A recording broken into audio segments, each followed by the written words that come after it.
Betoiezko blokeak ezarri dituzte, autoak ez daitezen gehiago ibili. Atzoz geroztik Zokoa eta Hendaia lotzen dituen itsas gainaldeko bidea etxia da.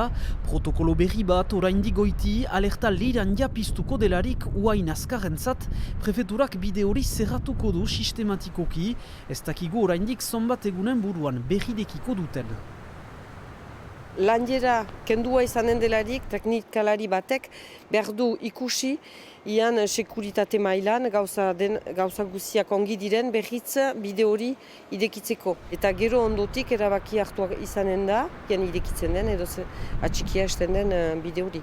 Azken ikerketek erakutsi dute lanjera hor dela, uainen lanaren gatik, ezpondaren parte batzu edozein mementutan erori daitezke. Este unen ondorioz, etxe zonbaitzu, bai eta Juancho akampalekua blokatuak dira.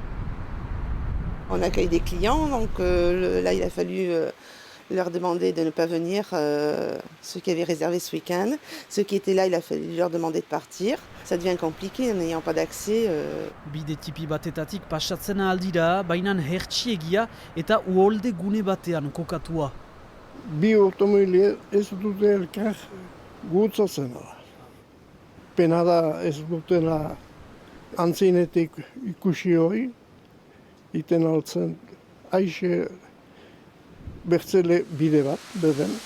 Oroñako herriko etxeko langileak lanean aritu dira egun osoan, bideska batzuen hobetzeko beste herritarrak ez daitezen blokatuak egon.